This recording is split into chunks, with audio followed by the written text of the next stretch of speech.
puede saber si el niño está de gravedad o no. ¿Y cómo va a definir esto? De acuerdo a parámetros que el paciente va a valorar en el niño, que son los signos vitales. Evidentemente estos signos vitales varían a lo que es el adulto, por eso es importante conocer la fisiología. Luego, el cuarto eslabón de la cadena es la coordinación. Yo tengo que llevar a un trauma pediátrico, ¿a dónde? A un hospital donde haya pediatras especializados en trauma, donde hay un cirujano pediatra, que de repente tenga que operar un trauma abdominal, un trauma torácico, y eso por ejemplo como Marmonet, por ejemplo como hospital de niños. En San Juan de Dios no, porque es de adulto, no es de niños. Marmonet sí es de todo, ¿cierto? Y bueno, acá vienen los cuidados definitivos. Ya saben que el cuidado definitivo va a ser la institución, va a ser el lugar donde yo tenga todos los recursos, tanto recursos humanos como recursos de infraestructura. ¿Ya? Si yo tengo solamente los recursos de infraestructura y no los humanos, no sirve de nada. Si yo tengo los recursos humanos y no los de infraestructura, tampoco sirve de nada. ¿Ya? Y eso tenemos que entenderlo muy bien. Es importante que nosotros entendamos que se habla de código. ¿Qué es un código? Un código es un lenguaje, es una forma de que todos los médicos debemos hablar el mismo idioma. No puede ser para mí grave este niño y para ella no, o para ella. Para todos tiene que ser grave. Y para que sea grave tenemos que valorar escalas. Y estas escalas son muy importantes. Obviamente, cuando nosotros seguimos el protocolo y vamos de acuerdo y valoramos la escala, el margen de error va a ser bajo. Hay un artículo que se lo voy a enviar para que lo lean, es importante, porque van a ser médicos el día de mañana, y habla del error médico. Ustedes saben que miles de pacientes mueren, millones de pacientes mueren en el mundo por el error médico. ¿Y cuál creen que es el error médico?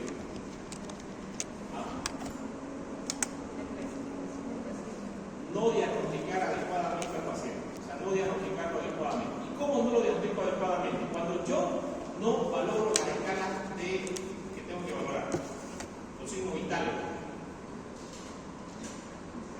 Por ejemplo, yo ayer fui a visitar a un sobrino, por parte de mi esposa, que lo habían operado hace el domingo, de un blastoma pendicular. El chico tiene 22 años. Yo llego, le doy la mano, tras que le doy la mano lo siento caliente. Veo que tiene un drenaje aquí en el centro y por el drenaje está saliendo una secreción verdosa. Entonces, yo ya tengo un diagnóstico. Va a ser, solamente de verlo, tardé 5 segundos en darme cuenta de eso. Y al ver la secreción que está intestinal, está perforada. Está saliendo contenido intestinal, porque lo único que es verde dentro del abdomen es el contenido del intestino. Y ya fisiopatológicamente me estoy dando cuenta que está absorbiendo todas esas toxinas por el peritoneo y está yendo su corriente sanguínea. Y el chico está séptico. Sin ver laboratorios, ya sé que este paciente debe de ser un tratamiento quirúrgico lo más rápido posible. Y obviamente hay que reoperarlo nuevamente para hacerle probablemente una ileostomía, para evitar que el contenido intestinal siga cayendo al peritoneo y siga produciendo la sepsis en el paciente. Después me muestran en su laboratorio, PCR aumentada, leucocitos aumentados, fertilidad aumentada, todo aumentado. Paciente taquicárdico, taquineico, febril, partiendo las estrellas que salían, pero no salía mucho. Entonces, le digo, hay que operarlo. Paciente quirúrgico. Viene su cirujano, dice que quiere operar, habla con la familia, yo le digo al muchacho que sí te tiene que operar, sí que van a hacer, no importa lo que tengan, tiene que hacer una ostomía. Viene un equipo con un clínico más y me pega al paciente, 2 cirujanos.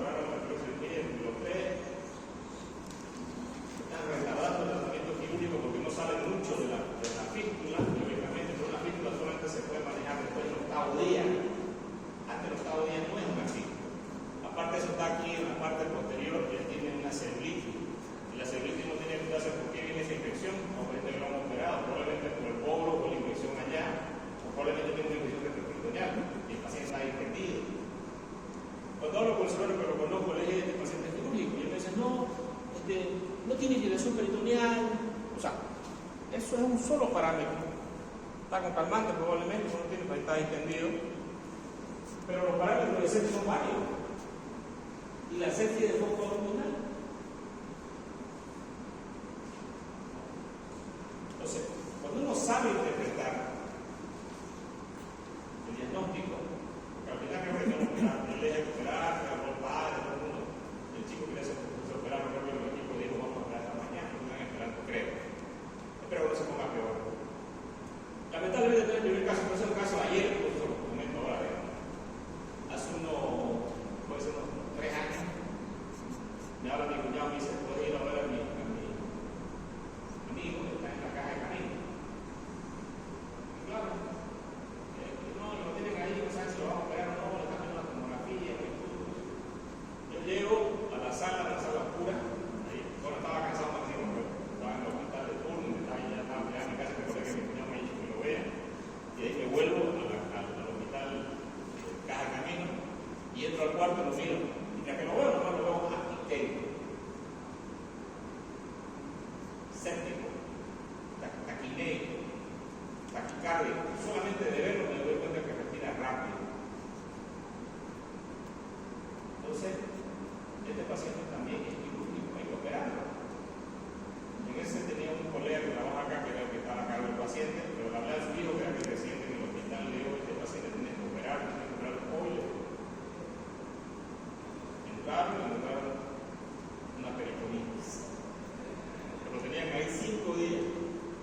En el hospital, puedo decir infinidad de veces, he visto malos diagnósticos, inclusive pacientes que han muerto por el error médico. Pero, ¿por qué les transmito esto? Porque lo más importante de nosotros los médicos es que no debemos equivocarnos. Porque cuando nosotros nos equivocamos, después de que te metan preso o no te metan preso, no sé, pero digamos, algunos se salen con la suya y no lo meten.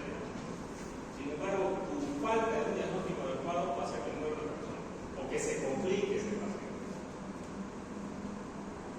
En el tema de cirugía, lo más importante que tiene un cirujano es saber, ¿se opera o no se opera?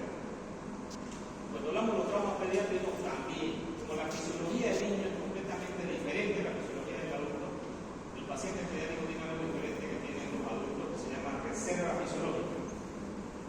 El niño está hecho para morir vivo. ¿Será que tiene? ¿Qué significa una reserva fisiológica? Significa que este paciente, antes de entrar en un shock hipovolémico hemorrágico, va a tolerar y no va a manifestar los signos que manifestaría una persona adulta. Lo mismo cuando hablamos de un paciente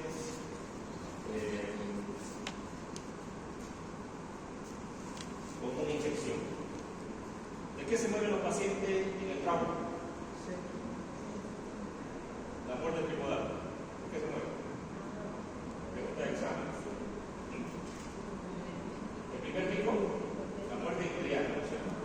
Es la muerte que nunca vamos a poder prevenir. ¿O la vamos a poder prevenir? No. Inclusive en el mismo hospital puede pasar. Pero la inmediata y la tardía. La inmediata es que se mueren los pacientes. Hablamos de la famosa hora dorada, ¿sí?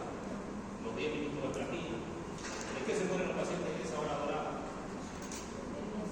Hemorragias, ¿no es cierto? Por ejemplo, una hemorragia intracraneal que tenga un traumatismo encefálico que esté creciendo, un hematoma extradural, un neumotórax que esté creciendo, un neumotórax hipertensivo, un hemoperitoneo que esté creciendo, un trauma.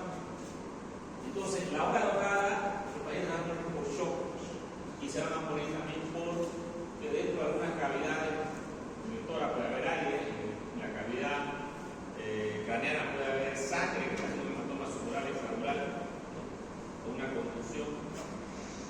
Y la muerte tardía, que va a aparecer en días, 5 días, es la muerte por sepsis, ¿no es cierto?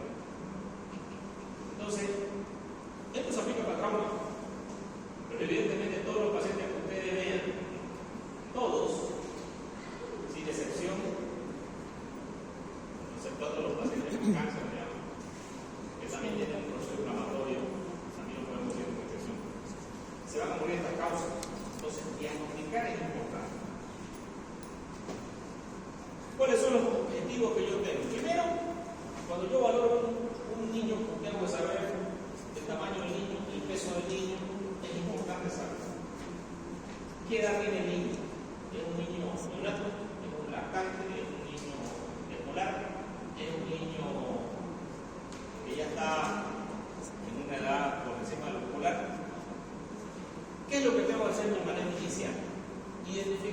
lesiones que pueden del maltrato infantil. Esto es importante, ¿ya?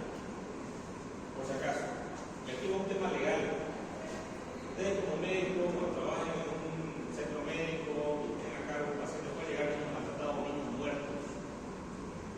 Y ustedes lo peor que pueden hacer con un niño es hacer el certificado de óbito sin saber la causa real de muerte. Y si ha habido maltrato y después se descubre, probablemente también van a ir presos el médico por complicidad. Eso pasó hace poco, no acá en el centro médico, que un tío le dio paso manazo a un niño de 2 años que lloraba y el niño se desmayó, lo llevó rápidamente al hospital, obviamente sí murió, pero vino la tía y dijo que le pegó, lo llevaron a la morgue, hicieron autopsia, murió por hematoma cerebral.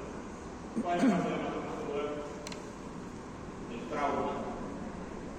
Entonces fíjense que si no iba la tía y después descubrían, el médico estaba haciendo el certificado de óbito diciendo que había muerto de causas naturales, pues impreso. Entonces yo tengo que identificar como médico el maltrato.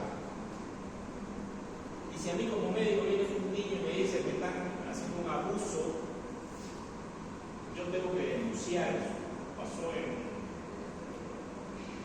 Buenavista, en un hogar, un niño fue maltratado por un adulto en el hogar y fue y le dijo al psicólogo. El psicólogo hizo, en vez de denunciarlo, lo cambió al otro cuarto.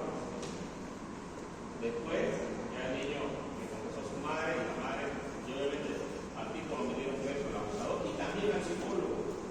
¿Sí? Y dentro de los psicólogos también entran los médicos. ¿Sí? Entonces, importante determinar daño, maltrato. Esto se aplica también para las mujeres embarazadas y para los pacientes geriátricos. Cuando hablamos de la valoración del ABCDE, el nuevo ATLS ya habla del éxito del alma, ¿cierto? Obviamente, pacientes que están examinados. Igual se valora, sin embargo, tienen otros parámetros diferentes que vamos a ver que cambian. Esto es importante y siempre los pacientes pediátricos pueden manifestar al momento del inicio no estar tan graves, justamente por esta famosa reserva que tiene. O sea, el paciente puede ser que no tenga signos de gravedad, aparentemente, pero de pronto puede compensar el paciente. Y es importante saber cuál fue el mecanismo de lesión que el paciente tuvo. No tenemos que valorar las lesiones multisistémicas, o sea, varios sistemas que están dañados en el paciente. Y esto es muy importante evaluarlo. Es una causa de muerte muy frecuente en el mundo. De hecho, es la segunda causa de muerte después de la edad infantil, después de los tumores. Todo el tiempo hay accidentes de tránsito, caídas, bueno, ahora inclusive agresiones, como ustedes han visto acá. Niña de 13 años hoy día le han causado muchas heridas dentro del tórax, el cuello y el abdomen inclusive. Niña de terapia intensiva.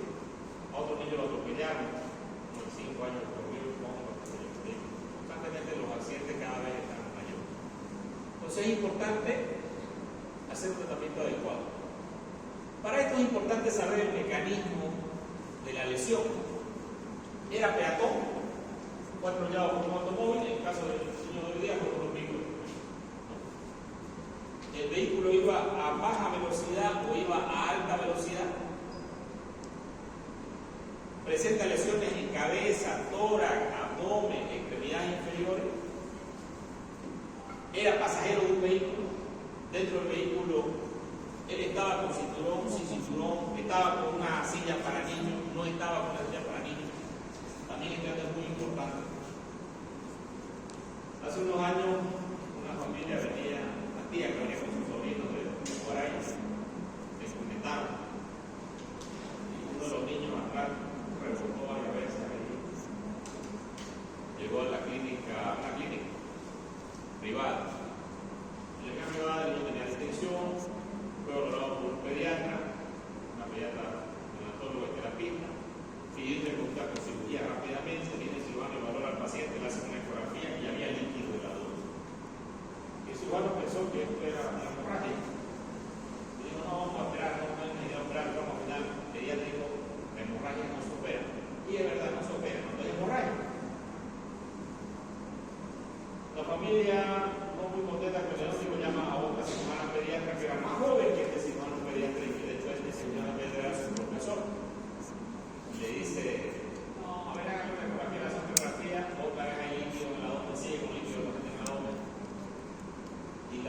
cirujana pediatra le dice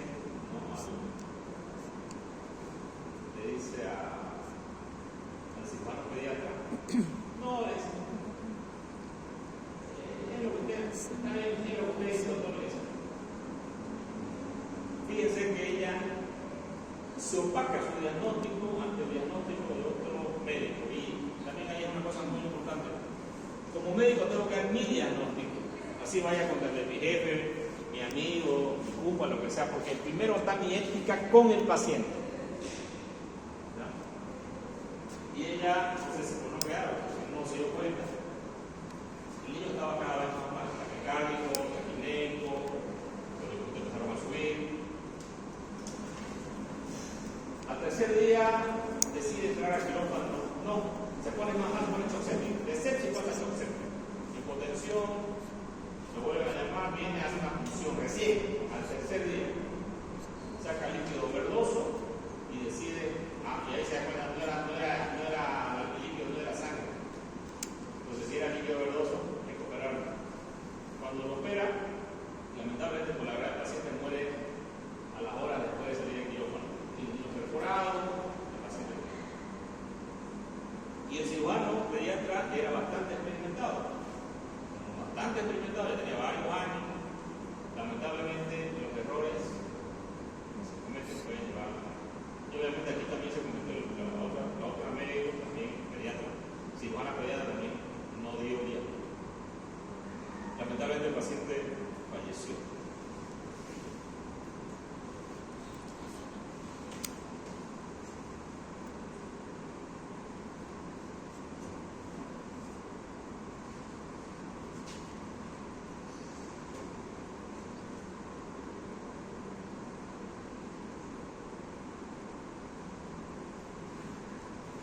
Bueno, otra caída de las alturas, ¿no? De 1 metro, 2 metros, pueden haber lesiones en la cabeza, es importante. Caídas de bicicleta, muchas lesiones. Tengan ustedes, por si acaso, las caídas de bicicleta son una de las lesiones más severas que ocurren. El manubrio muchas veces no penetra dentro del abdomen, pero produce una compresión tan fuerte que yo he visto pacientes con trauma duodeno-pancreático, niños, con el manubrio, sin que entre dentro del abdomen, o problemas de colon o de intestino. Entonces, las lesiones son importantes. También si el paciente tiene casco, no tiene casco, y buscar tatuajes que va a dejar el manubrio en el abdomen. Acá, por ejemplo, un niño muere atropellado por un camión. Noticia de acá. Otro, este es el caso de hoy día, el 1 de agosto de 2025. Una niña de 13 años que es acuchillada, puñalada en su colegio. La llevó al baño, la otra, le puso 22 puñaladas. Aquí la están sacando a la niña, están haciendo la primera intervención. Llaman a la ambulancia y ahí la sacan, ¿no? La niña, múltiples heridas, la llevan a una clínica y de la clínica llevan al hospital. ¿Por qué es importante hablar de un código de trauma? Porque es un lenguaje. Saber cuál es la escala de mortalidad, si es al inicio, si es una muerte inmediata, una muerte precoz, una muerte tardía. Obviamente, en estas dos son las que intervenimos. El niño que llegó a la clínica murió al final por una muerte tardía, pero porque el médico lo reconoció. Los padres que se mueren acá y están en una institución, es culpa de nosotros. Culpa de los medios. Ya. Lo más importante que nosotros tenemos que hacer y que se va a transmitir es hacer una atención adecuada, tomar una conducta adecuada. Y cuando tengo duda entre operar y no operar, siempre va a ser mejor operar y decir, no había nada, que decir no hay nada, que haya algo, porque ahí va a ser muerte. Eso lo digo con mucha experiencia, pero ustedes lo van a ver, lo van a vivir, ojalá que no les pase a ustedes. Les va a pasar cuando ustedes no tomen adecuadamente las medidas y los parámetros del paciente. Entonces es importante evaluar adecuadamente. Existe una escala pediátrica de traumas que clasifica algunos parámetros y le da ciertos valores en puntaje: el peso, la vía aérea, la presión arterial sistólica, el nivel de conciencia, la fractura, la piel. ¿Qué me valoran esto? Por ejemplo, el peso. Más de 20 kilos, una puntuación de 2, de más 2. De 10 a 20 va a ser más frágil el paciente. Obviamente las lesiones van a ser más severas. Cuando hablamos uno de menos de 10 kilos, menos un punto, más severo todavía. La vía aérea, normal, respira normalmente, pero si respira y necesita oxígeno, ya le ponemos un punto. Si el paciente requiere de una atención inmediata a la vía aérea para asegurar la vía aérea, una intubación, una crico o una traqueotomía, ya viene a ser menos 1, ya tenemos una gravedad en el tema respiratorio. Presión arterial. Si se mantiene más de 90 milímetros de mercurio la sistólica, andamos bien. Está el paciente refundido, o sea, todos sus tejidos, órganos principales, cerebro, corazón, pulmón, están refundidos adecuadamente. Pero si está entre 50 y 90, ya vamos a tener pulsos que van a estar, ya tenemos una producción de más.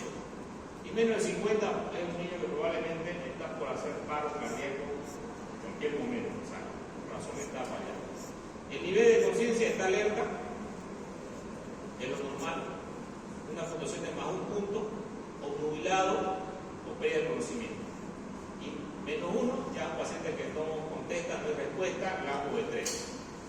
Las fracturas, no tiene fracturas aparentemente, presenta una única fractura o presenta fracturas abiertas, y tanto en extremidades inferiores como superiores, o en 2 extremidades. La piel, ninguna visible, presenta contusión, abrasión o lesiones de menos de 7 centímetros sin colocar la fascia, o tenemos un paciente que tiene una herida por arma de fuego, por arma blanca, como el caso de la niña, por ejemplo. Esta niña está intubada, está con todo esto, aquí la tenemos. La niña que vuelve. Y esto nos sirve para qué? Para hablar de un pronóstico. Pero los pacientes que están acá son los pacientes que debemos vigilarlo adecuadamente. Porque un paciente que está en esta categoría, con estos signos y estos parámetros, puede pasar acá, si nosotros no actuamos adecuadamente. Por eso que estos parámetros son importantes para que yo, si estoy en un centro de primer nivel, rápidamente llame a la ambulancia y derive a los pacientes a un hospital donde tengan los recursos necesarios, el hospital de niños, el hospital japonés, ¿cierto? Es importante tener en cuenta la anatomía del paciente. El tamaño, la cabeza, que es diferente, inclusive la laringe se encuentra más adelante, también el esqueleto no está completamente osificado, es más flexible. Significa, por ahí alguien dice, los niños son de goma. Eso es mentira, no son de goma. De hecho, un niño que uno lo lanza hacia un bebé, ¿no? Pues hay padres que agarran, ¿no? Tiran a su bebé, lo agarran. ¿No? Los niños se producen también lesiones. Y estas lesiones inclusive pueden ser sin que tengan golpes, solamente por el movimiento, la agitación. Inclusive pueden ser ACVs hemorrágicos, solamente por la agitación. Nosotros medimos el peso o el área superficial del paciente para dar los líquidos o los medicamentos. Como el niño tiene menor superficie corporal, no sé si se entiende ese concepto. Un adulto, digamos, si me sacaran toda la piel, obviamente tengo más superficie de piel que un niño. Pero esto también al niño involucra que el niño va a hacer hipotermia más rápido. ¿Y de qué sirve la hipotermia? La hipotermia, si ustedes recuerdan, la teoría de la muerte, que ahora se habla de la tetrada de la muerte, que para nosotros hipocalcea. ¿Cuál es la teoría de la muerte? Cauropatía, hipotermia y así. Todo paciente que esté grave va a tener eso. Entonces, ¿cómo me encuentra la acidosis? Clínicamente va a estar taquimedia. Si le hago una gasometría, va a estar por debajo de 75 el pH. ¿Cómo me doy cuenta de la cauropatía? El paciente puede estar con prolongación del tiempo de coagulación, o el paciente ya puede tener hemorragias masivas. La hipotermia es la que yo le voy a provocar, porque si ya lo tengo en atención, muchas veces descubriendo al paciente, ¿no? En el quirófano que está frío,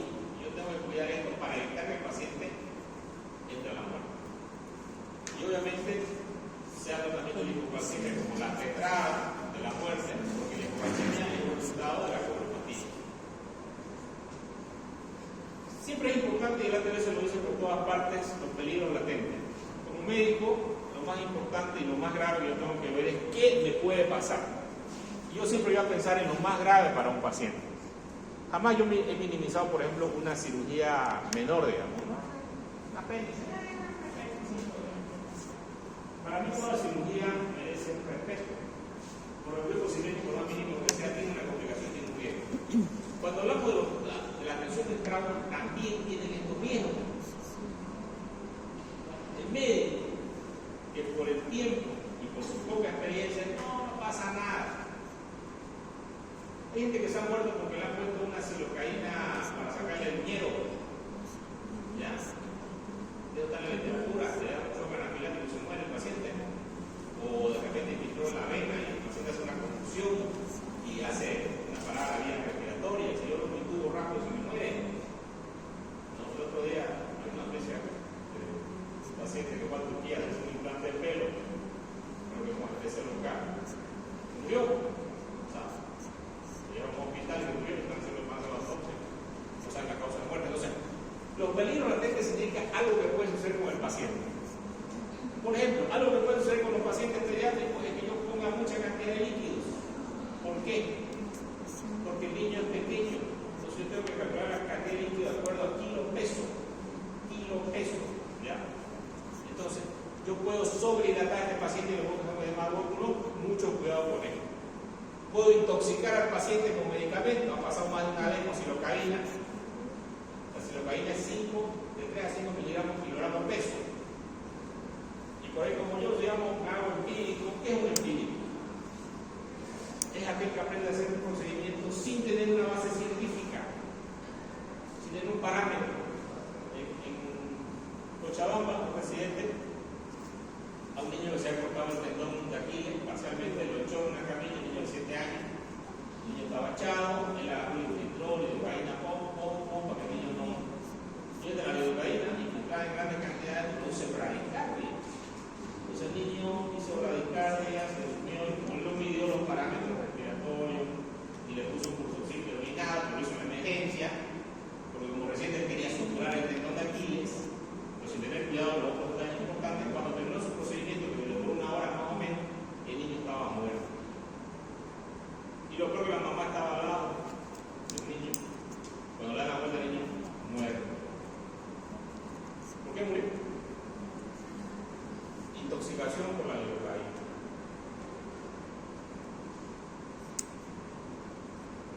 Importante que el paciente puede desarrollar rápidamente hipotermia. Si está con un shock inicial rápido, tenemos que abrigarlo al niño, cubrirlo, que es importante. Entonces, para evitar y prevenir que me pase un aumento de líquido, yo tengo que identificar el peso del paciente. Y en pediatría tenemos una cinta que usamos en trauma, se llama cinta de Roscoe, que es una cinta que me dice ya más o menos por el peso cuánto requiere de dosis del paciente, para no sobrehidratar. También otra cosa que es importante para evitar la hipotermia es rápidamente protegerlo del ambiente arriba, ¿no es cierto? Vos tenés que lo que te vas a poner, por ejemplo, en el quirófano de cirugía pediátrica, tenemos una bolchita que tiene agua caliente. Entonces los niños van a esa camita de agua caliente y están calientitos. ¿Sí? También usamos cobertores de calor y también los líquidos, también podemos meterle líquidos tibios. Pero dice el señor, no hace calor, el señor no es lo menos que importa, es que sudo, no pasa nada, pero se baña después. ¿Es importante que lo tenga bien? No. ¿Quién es más importante en un hospital? En un centro médico, en un consultorio, es el paciente. Ese es el más importante. Si el señor le hace calor, le hizo, no me importa, no se va a morir. El que está frente del niño. Yo tengo que hacer todo mi. Hubo un terremoto hace poco en Rusia. En un quirófano estaban los cirujanos, no salieron corriendo. Se quedaron con el paciente, ¿no es cierto? Porque esa es mi labor como médico, proteger. Pese a que hay un desastre. Alguna vez yo, en la cirugía, me decía a los internos o a los residentes, usted no se mueve acá porque hay un terremoto. Y en realidad es verdad, no lo podemos mover del paciente, porque es nuestra prioridad. ¿Cómo calcular la superficie corporal? Tenemos, de acuerdo, 4 por kilogramo más 9 sobre 100, se usan pacientes con pesos menores de 10 kilos. Aquí hay una fórmula con pesos de 10 a 20 kilos, 4 por kilogramo más 7, ¿no? Más 90 por kilogramo se usa en un paciente de 10 a 20. Y más de 20 kilogramos usamos esta fórmula, kilogramos por 2, más 40 dividido entre 100. Y de acuerdo a esto vamos a hacer el tratamiento de nuestra hidratación. Bueno, la vía aérea. Existen ciertos cambios que hay en la vía aérea que son diferentes, pero debemos saber qué vamos a necesitar para la vía aérea. Por ejemplo, los tubos, como puede para tubos de 3 kilos, no necesitan balón del cabo. Tampoco necesita balón, de 6 a 12 meses tampoco necesita balón. Tampoco necesita balón. Y después, encima de los 8 a 10 años, recién necesita balón. Esto es porque hay un cambio anatómico en la laringe, es como un embudo. Sin embargo, en los adultos es como un tubo, por eso que cuando el tubo ingresa queda completamente, no va a escapar el aire hacia los lados. Ahora, es importante saber cuánto es la medida de acuerdo al tamaño del niño, pero una medida que los pediatras siempre tienen es agarrar el dedo meñique del niño y más o menos ese es el diámetro del tubo, que puede ir entre 6 French hasta 14 French. Aquí tenemos de más peso, ya vimos que después de los 8 o 10 años seguimos ya con el aumento. Aquí tenemos la tabla de Roselot, que es una tabla donde yo tengo varios parámetros de droga que puedo utilizar tanto para la intubación rápida, para un paro cardíaco, para una sedación del paciente, ¿no? De forma rápida. Esto es práctico. Más o menos se mide a lo que va el niño y aquí yo puedo saber, de acuerdo a la medición, más o menos cuánta es la dosis que puedo admitir de cada uno de estos medicamentos. Bueno, la anatomía es diferente porque los niños tienen una cabeza más grande que el cuerpo, ¿no? Y para poder intubarlos adecuadamente, incluso yo tengo que poner un cojín en la espalda para que esto quede recto y más mi laringe quede en configuración adecuada. Normalmente si yo lo tengo al paciente así, por ejemplo, en esta posición, probablemente puede tener una función de la vía. Lo que yo hago para bajar esto es hacer esto, colocar un cojín por debajo y así me queda paralela a la vía aérea para poder intubarlo adecuadamente. La vía aérea pediátrica es como un embudo y la vía aérea del adulto es como un tubo. Aquí también podemos ver en este ejemplo claramente que se puede ver. Obviamente esto va a cambiar después de los 8 años, ¿cierto? La vía de la edad pediátrica es como un embudo y la edad adulta como un tubo. Por eso que no requiere. Otro cambio anatómico va a ser que las cervicales van a ir descendiendo a medida que el niño vaya creciendo. En la edad pediátrica van a estar bastante elevadas y prácticamente la laringe va a estar por la C2 más o menos. Bueno, este cuadro es muy importante y es algo que si nos tenemos que comenzar algo de acá, es esto. ¿Qué es lo que vamos a hacer frente a un paciente que requiere una atención de vía aérea? Primero, evidenciar si está permeable, o sea, hago un barrido y evidencio si está permeable o no la vía aérea. Si no está permeable, rápidamente tengo que intubar. Se considera también una vía difícil a los niños y la pala con la que nosotros usamos, la pala de nosotros tiene que ser una palita recta, en menos que están practicando en pediatría. ¿Están practicando? ¿No? ¿Sí? ¿O no? Entonces, ¿hay fallo ventilatorio en la oxigenación? Sí. El paciente es candidato a una ventilación no asistida, que viene a ser una mascarilla, una bigotera, el paciente está respirando, ¿no es cierto? Valoro, oxigena adecuadamente, puedo lograr el PSO2, es satisfactorio. Si es satisfactorio, sí, lo observo. Pero si de pronto no es satisfactorio, el paciente no satura bien, está taquipneico, yo valoro el tiempo.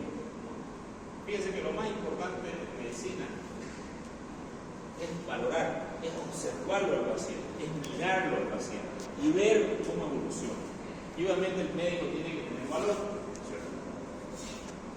Alguna vez algún compañero me recuerdo que me decía, no, yo no quiero ser pediatra, no me los niños. Igual me dan pena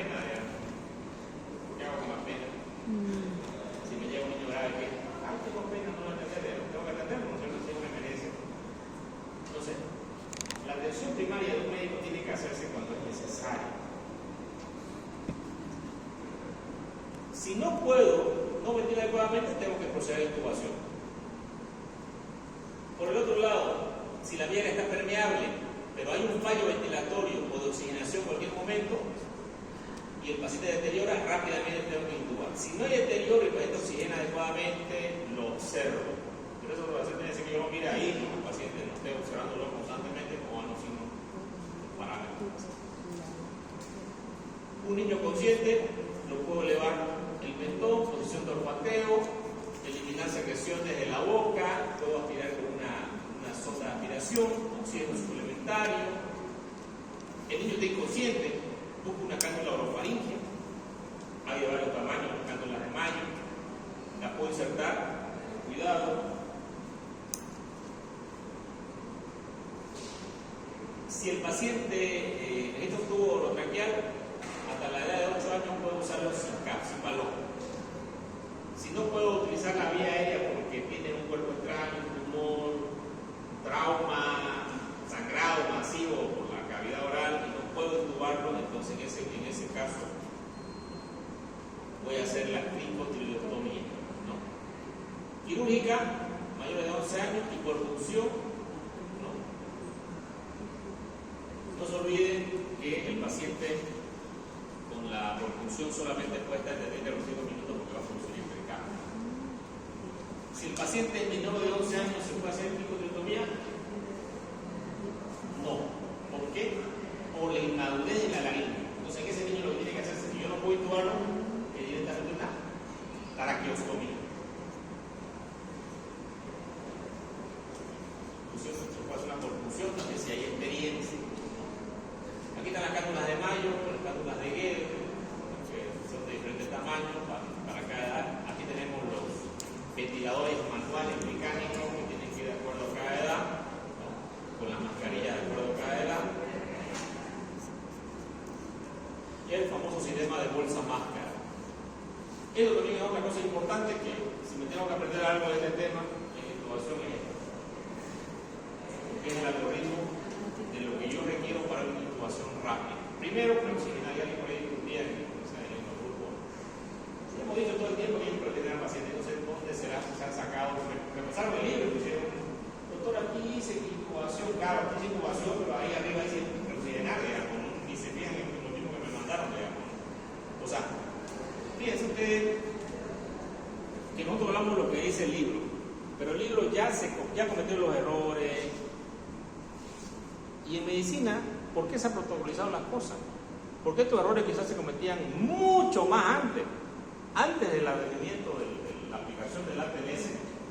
Esto ha tenido un impacto sobre los médicos de tener que cometer menos errores. ¿Por qué se hizo el ATLS? ¿Por qué hizo este manual? Porque un médico se aceptó y él vio en carne propia, o sea, fue paciente y vio cómo a su familia la recibieron mal y varios familiares murieron.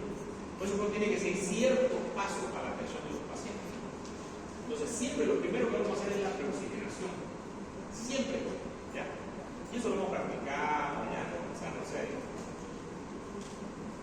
Después, ¿por qué hacemos sulfato de propina en un niño? Los adultos no hacemos. Para evitar el reflejo.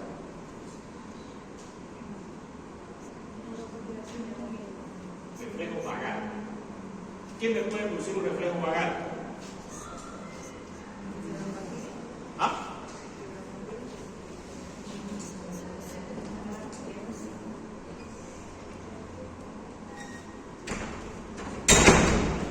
¿Quién me puede producir un reflejo vagal? Parada cardíaca. ¿Sería importante eso? Y si usted lo tuvo y no se atropella y se le para, y se muera. Entonces, la parada cardíaca puede hacer un niño. El niño tiene mayor reactividad vagal que el adulto, por eso que el niño usamos. De hecho, también hay algunos que son vagocónicos, digamos, por ejemplo, son impotentes. Pero siempre usamos odotopina, 0,1 a 0,5 miligramos. La sedación es importante, y acá es importante saber si el paciente está hipovolémico o el paciente está normovolémico. Si el paciente está hipovolémico, yo no puedo usar ciertos medicamentos, porque el paciente puede llevar a mayor hipotensión. Por ejemplo, en el caso de la hipotensión hipovolémica, jamás yo puedo usar el tiopental sódico. El tiopental sódico es un sedante, se usaba mucho en la guerra de Vietnam, por ejemplo, lo llamaban a hospital con soldados con choque hipovolémico y los médicos anestesiaban, les ponían el líquido. Hasta el día de hoy usamos el metanol. Pero ¿qué pasó? Se dieron cuenta que le ponían el metanol y ¡pum! El paciente se para, perder irreversible, o sea que no lo saca nadie del paro, se muere. Baja más la presión y el paciente se para. Entonces, jamás podemos usar teofental sódico en pacientes con shock hipovolémico. ¿Cómo está un paciente con shock hipovolémico? Obviamente tiene una presión sistólica de matar por debajo de 90 milímetros de mercurio. Un paciente normovolémico es aquel que tiene una buena diuresis, no tiene taquicardia y tiene una presión sistólica por encima de 90. En ese caso, siendo normovolémico, usamos teofental sódico 4,5 mg o el clorhidrato 0,3 mg/kg. La presión ricoidea.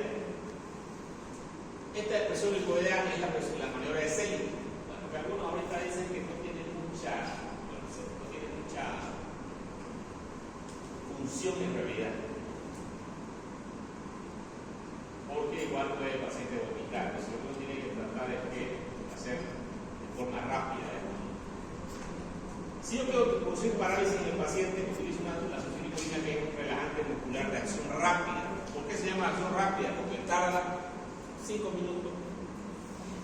El paciente, su efecto más o menos a los 30 segundos cuando le pone el medicamento, el paciente empieza a fascicular y queda completamente paralizado. Y yo puedo agarrar y maniobrar adecuadamente para meter mi tubo. Pero si yo no puedo meter mi tubo por algún motivo, lo llaman relajante de acción rápida, porque actúa 5 minutos. Después de los segundos, el paciente puede volver a respirar solo. Justamente en algunos casos, cuando yo tengo una vía aérea difícil, ¿no es cierto? Cuando yo no voy a poder intubarlo, el paciente va a empezar a respirar solo y puedo tener otra intubación o otro procedimiento, de repente cambiar de un laringoscopio, un video laringoscopio. La dosis de insulina tiene que ser 100 menor de 10 kilos, 1 miligramo por kilogramo, 100 mayor de 10 kilos, 2 miligramos. Intubar, realizar función del tubo y liberar la presión hipotiroidea una vez intubado el paciente. Más vale intubar más que de menos, pero no olvidar. La ventilación, el volumen, 7 a 10 por minuto. Aquí tenemos que tener cuidado, ¿no es cierto? Un niño, si le damos muy fuerte, le producimos un barotrauma, por ejemplo, le producimos un neumotórax bilateral inclusive, o lo peor que es un trauma traqueobronquial, que es más grave. Aquí existe un peligro latente que algunas veces puede ser que el paciente baje su saturación después de la intubación. Y hay un mnemotécnico que se llama DONI. Este mnemotécnico es importante tenerlo en cuenta. Si el paciente empieza a bajar su saturación, tengo que buscar esto, ¿no? ¿Qué significa DONI? De jaló, el tubo se salió. Como es tan pequeño, puede ser que se salga para afuera. Que el tubo esté obstruido por secreción, por coágulo, por moco, o que el paciente sí esté bien el tubo, pero yo no pueda ventilarlo porque tiene una motora para el paciente al lado y no me deja expandir el pulmón. Entonces, yo voy a hacer no va a oxigenar el paciente. Entonces, y la E, que viene a ser muchas veces de no tener adecuado oxímetro, o el paciente está frío, que pasó una vez con unos estudiantes, estábamos ahí en el hospital, me acuerdo, y me dijo, no, mire, eso es una 40 está tranquila, una paciente de Vietnam, le digo, no, tranquila, calentémosle la manito, le pusimos una bolsa caliente en la mano, ¿no? Y empezó a suturar bien. O sea, a veces puede pasar el equipamiento, el oxímetro, el ambiente es muy frío, a veces puede bajar y no puede bajar adecuadamente, o cuando también tienen esmalte, los niños no tienen, pero los adultos sí. Cuando hablamos del tubo, puede haber neumotórax, puede haber hemotórax, ¿no? Y obviamente lo mismo que en el adulto se coloca un tubo tórax, evidentemente de un French más delgado, o sea, cuando hablamos de 38 French al niño, es un tubo bastante delgado, ¿no? Hablamos de 7 French, 8 French, depende de la edad del niño, la colocación es similar, un Hicks, digamos que es un poquito más gruesa la pleura del niño, y algunas veces no lo meten dentro del tórax, va por la pleura, ¿no? Alguna vez ha pasado eso con algunos colegas.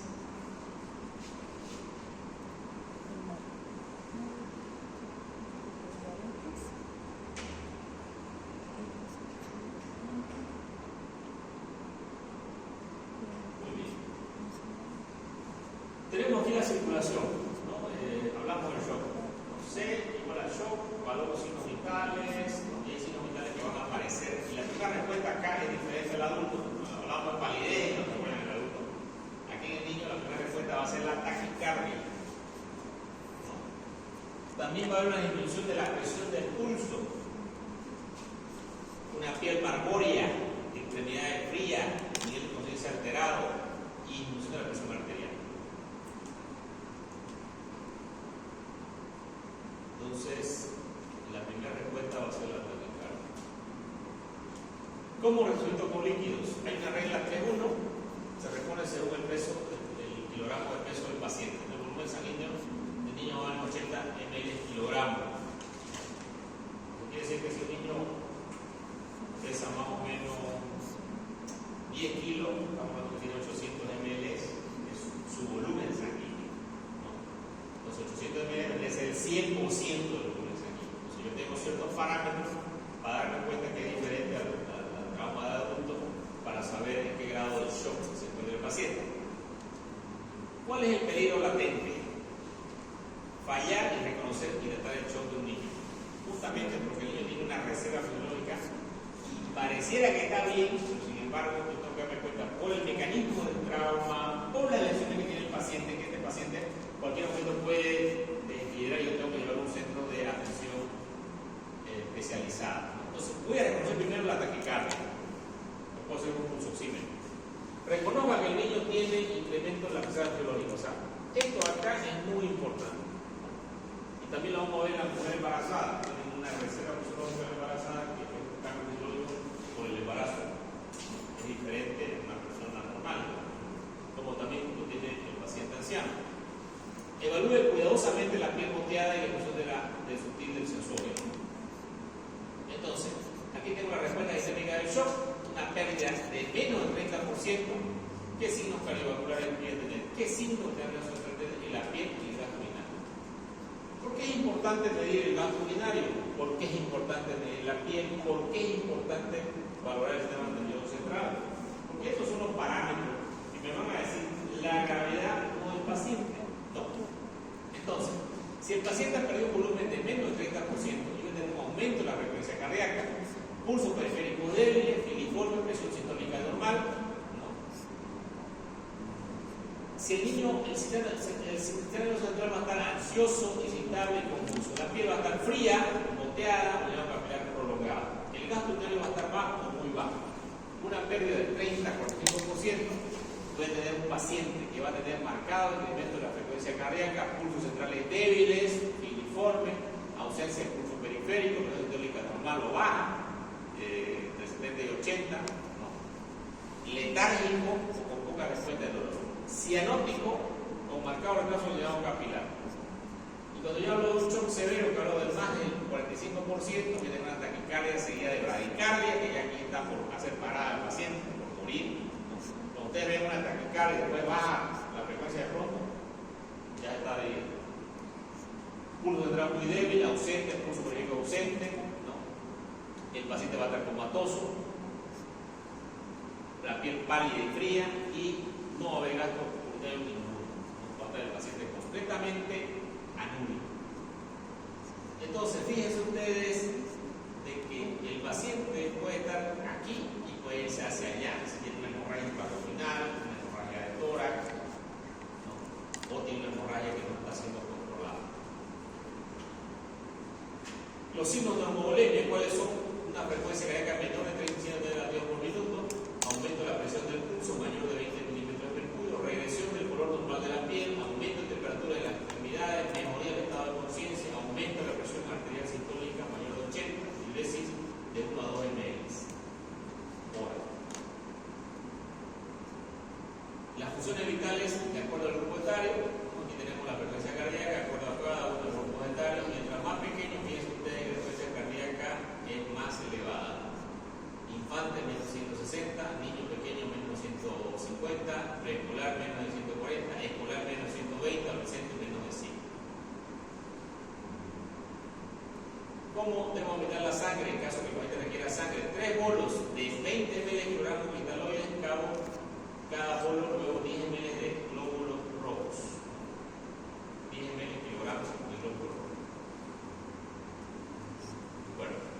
algo importante, acceso venoso. ¿De qué me sirve saber que yo tengo que hidratar a un paciente si yo no puedo colocar una brándula? Justamente, yo creo que ni un médico debería titularse y ser médico si no sabe colocar una brándula. Lo digo yo, ¿no? Porque si yo no sé colocar una brándula, en un caso merece se me va a poner el paciente.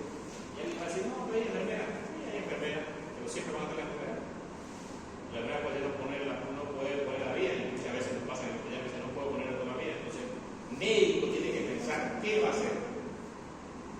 Muchas veces hacer una venotomía o hacer un catéter venoso central. Pero si yo sé colocar una brándula, no debería ser médico. Entonces, ¿cuáles son los lugares que yo voy a buscar en un niño? Inclusive tengo por acá las venas temporales, tengo la yugular externa, tengo la safena interna. Que las puedo identificar y las puedo canalizar. Pero también existe la vía intraósea, que necesita una aguja especial que se puede hacer en la tibia, tanto superior como inferior. Es bastante rápida, pero tengo que hacerlo con la aguja que es. Y hay que tener experiencia, obviamente, para hacer este procedimiento. En los adultos o en los niños mayores de cierta edad, tenemos un pequeño taladro. Con ese taladro se coloca la aguja y la aguja va y ingresa directamente, pero tenemos que marcar el lugar adecuado, que puede ser en la parte superior, en la parte inferior, en la parte lateral interna. Más o menos 2 centímetros por debajo de la velocidad de la tibia. ¿Dónde es la safena interna? Ustedes tienen aquí el maleolo, y por delante del maleolo pasa la safena interna, que es una vena que también yo puedo canalizarla. Si yo puedo hacer una venotomía y puedo canalizar una vena bastante rápida, o puedo buscar la yugular externa o la yugular interna como venotomía y canalizarla con venas bastante gruesas. Obviamente, ¿cuál es menos riesgosa de complicaciones en caso de una venotomía? Es la de acá abajo. Porque la de acá arriba yo puedo lesionar en la carótida y en vez de llevarlo al niño, lo estoy mandando al cielo más rápido. La circulación y el choque, ¿no? La venosección de vena safena, catéter percutáneo de vena femoral. Esto es lo último que uno hace porque cuando uno pone catéter en la vena femoral hay mucho riesgo de tromboflebitis, trombosis. Y solamente para la que es rara la cardiología luego lo retiran, no cuesta más de 24 horas de catéter. El catéter percutáneo por vena subclavia o el catéter percutáneo por vena yugular interna. Pues algo importante, la diuresis, ¿no? Lactante más de 2 ml hora, preescolar menos 1.5 hora. Si yo quiero valorar el shock realmente, aparte de los signos vitales que bajen la taquicardia, tengo que valorar que la diuresis, que haya diuresis. Si no hay diuresis adecuadamente, significa que el paciente no está mejorando, no lo estoy tratando adecuadamente. Yo tengo que también tener lo que se llama la termorregulación, que obviamente sacarlo del frío al paciente y tratar de calentar el ambiente donde está el paciente.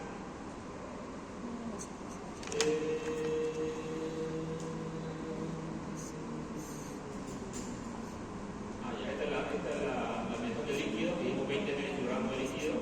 Y si necesitamos sangre porque ya está hipovolémico, podemos usar 10 miligramos de paquete globular.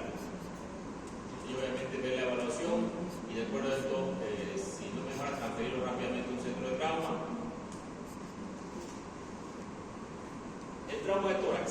Ya comentamos que hay que colocar un tubo de tórax. Cuando hay un pneumotórax, se lo valora clínicamente. Las lesiones más frecuentes, contusiones pulmonares, hemorragia intrapulmonar de pared, pneumotórax por movilidad de las estructuras mediastínicas, lesiones poco frecuentes, fracturas costales, fractura diafragmática, transección de aorta, ruptura de tráquea, bronquialmomalidad, tórax inestable, contusiones cardíacas. El trauma de abdomen. Generalmente el niño no va a tener mucha irritación peritoneal como el adulto, es diferente, ¿no? Pero un niño que esté tranquilo, ahí ustedes lo ven, ese niño que anda hablando por todo el cuando el niño está tranquilo, no hay niño tranquilo, ese niño está enfermo. Evaluación. Usamos los métodos auxiliares diagnósticos que son importantes. La ecografía. El ECOFAS se utiliza también en pediatría, nos da diagnóstico rápido. Si tenemos dudas, podemos hacer una tomografía, un LPD. ¿Cuánto es lo que puede ser necesario? Porque no es necesario radiar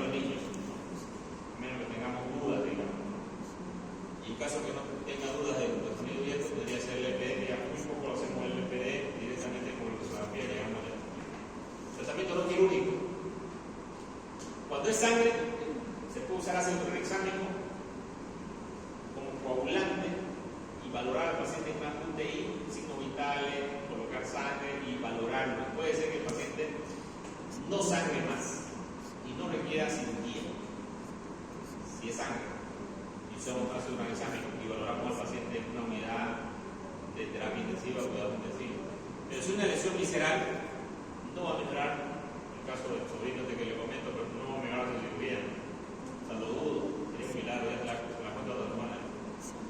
Pero el equipo no quería operarlo, pero creo que no lo hemos operado hasta ahora. Las lesiones viscerales sí o sí tienen que operarse porque constantemente el contenido intestinal está absorbido por el intestino y se va al torrente sanguíneo. ¿En cuánto tiempo llega, si una gota de contenido intestinal llega al peritoneo? En 5 minutos. En 5 minutos la bacteria está en mi torrente sanguíneo. Y obviamente me está produciendo la cascada de la inflamación. Por eso aparece la sepsis, la taquicardia, la taquipnea. Los efectos de la sepsis aparecen por eso, porque hay toxemia, hay bacterias en mi torrente sanguíneo. Hay una bacteremia. Y obviamente si mi foco infeccioso ya sigue drenando, va a seguir absorbiendo todo el cuerpo. Siempre es importante colocar una sonda nasogástrica, solamente en unos casos, ya hablamos de las fracturas de base de cráneo, en este caso lo coloco orogástrica, es importante vaciar el estómago. También me puede identificar hernias diafragmáticas, colocar una sonda Foley para hablar de adherencia horaria es muy importante. Los estudios auxiliares, y que hablar de la tomografía, aquí tenemos una ecografía, se puede ver rápidamente, y esto se lo hacen en el hospital, pero rápidamente los pacientes con trauma, los hermanos le colocan en el laboratorio y están valorando rápidamente para hacer ver si el paciente entra lo más rápido posible. Si el estado hemodinámico del niño no se puede normalizar y el paciente diagnóstico es positivo para la presencia de sangre, realicen una laparotomía inmediatamente para no poder correr. Fíjense, este concepto es algo muy importante y en el libro lo he puesto con letra roja. Si el paciente no estabiliza, doctor, es talón quirófano, no hablando de sangre, ¿ya? No estamos hablando de contenido intestinal. Si es sangre y no mejora el paciente con las medidas que usted ha hecho, ácido tranexámico, el paciente con el volumen no mejora, opere, vea que el grifo está abierto, está sangrando papá. Entonces, uno tiene que operar. Ustedes van a tomar conductas sobre pacientes de un día, dentro de poco. Y esas conductas son importantes. Esas conductas pueden hacer que, y ese es el verdadero examen realmente del médico, no es el que dan ahí, que dieron otro día, es el examen del paciente. Cuando se cometen errores, y cuando se comete uno, tras otro, digamos, porque hay gente que, no, eso que se chocan, ¿no? Me chocó una vez, me chocó otra vez, autochocón, no querés aprender, ¿no? Y para aprender medicina, y para no olvidarse de la medicina, yo tengo constantemente que estar en la práctica médica, tengo que estar constantemente en actualizaciones, tengo que estar constantemente leyendo, tengo que estar constantemente haciendo, viendo. Evidentemente cada uno de ustedes se va a quedar en algún sitio, porque los médicos quedan en algún sitio, y se hacen buenos, o se hacen mecánicos también.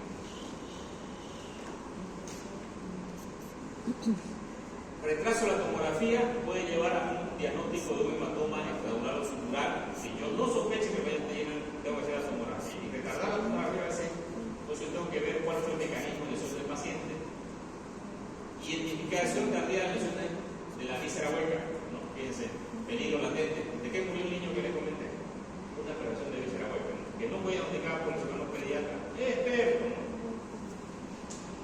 Yo veo los currículos, no estudió en Buenos Aires. Así curricular, profesor no sé qué. Ahí, cuando te muere el paciente, si realmente hubiera justicia, ya no porque te muera uno, que te mueran unos 10, digamos, que te quiten todos tus títulos, digamos. Pero no los mereces, digamos.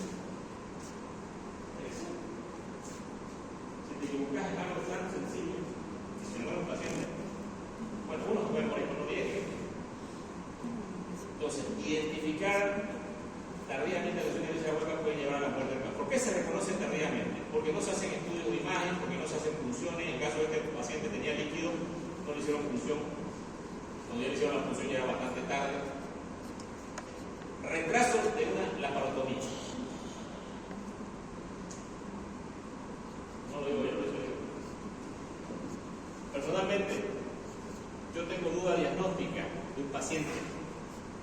El paciente no está bien. Haga laparotomía. Y entonces la laparotomía puede llevar el paciente pase de séptico, shock séptico y a la muerte. Después del shock séptico viene falla multilóloga y viene la muerte, ¿no es cierto?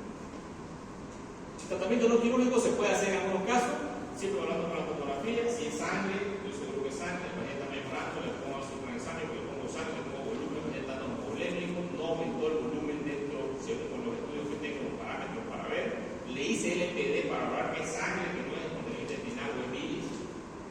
Entonces me va a ir bien este paciente. Ya sabemos que para el LPD tenemos valoración microscópica y también de laboratorio donde valoramos leucocitos, bacterias, RNA positivas y después sabemos si hay una condición activa o no. Las lesiones viscerales pueden ser de vísceras macizas o de vísceras huecas, ¿no es cierto? También puede haber lesiones de mesenterio, también tenemos el trauma craneoencefálico, que también en el niño, depende de la edad del paciente, esto puede ser bastante severo.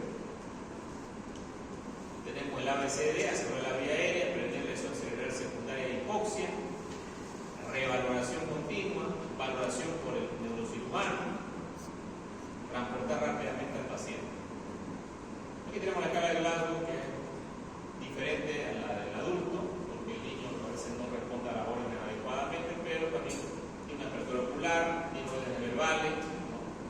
Sonríe, balbucea, es irritable, 4, llora, grita, dolor 3, gime o no tiene ninguna. ¿No? ¿Cuál es la escala más baja de la escala de Glasgow? 3. Entonces, no puede haber menos de 3. Etapas del bebé: le da un mes, levanta la cabeza, destreza que puede hacer 2 meses, 3 meses, sonríe. Lesiones medulares también pueden haber en los niños, lesiones superiores C1, C2. Es importante también el collar cervical en el niño, colocarle, estabilizar la columna cervical adecuadamente, evaluar si el niño maltratado, con lesiones, heridas. En la radiografía yo veo callos, fracturas anteriores, veo hematoma o veo una bota en la espalda del niño. Entonces yo tengo que denunciar rápidamente a la visita social del hospital. Yo no puedo permitir que un niño sea maltratado. Si yo pasa por mí como médico, entonces yo me pongo una ambulancia y tengo que ir a denunciar esto, si es que yo me doy cuenta de algún signo de maltrato que el paciente presenta. Generalmente los padres van a cambiar la historia de, si ustedes están entrenando a un padre y a otro padre, la historia la van a porque ellos empiezan a tapar lo que han hecho, digamos, con el niño. Muchas veces ha habido muchos fantasías en otros países y no todos tenemos que respetar a los niños. Bueno, el maltrato infantil, que por ese libro, los niños sufrieron un trauma, tienen lesiones severas y esta se considera 6 veces mayor a lo que sufre una lesión accidental. Entonces, después de evaluar al paciente, lo tenemos que analizar, buscar, comunicar, desarrollar y reevaluar constantemente al paciente. Estos son míos, ahora tan grandes. Pero creo que siempre es importante. Yo, por ejemplo, no soy cirujano pediatra, pero muchas veces me han llamado para ayudar a un cirujano pediatra que está con un niño con un trauma abdominal o con una lesión. Y yo tengo amigos cirujanos que me han dicho no vaya. Yo siempre he ido. Los amigos cirujanos me dicen no vaya porque si hay un problema legal te van a implicar a vos. Creo que si uno siempre ayuda, creo que nunca va a haber un problema legal. Y si hay que no va a haber, lamentablemente ese es nuestro trabajo.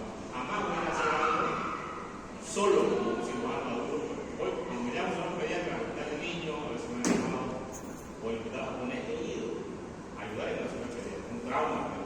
Los cirujanos adultos tienen mucha más experiencia en trauma que los pediatras, porque vemos constantemente los traumas. Ahora ellos ya tienen también experiencia, porque cada vez están llegando muchos más pacientes. Y siempre he ido a ayudar. Y creo que un niño, uno siempre debe para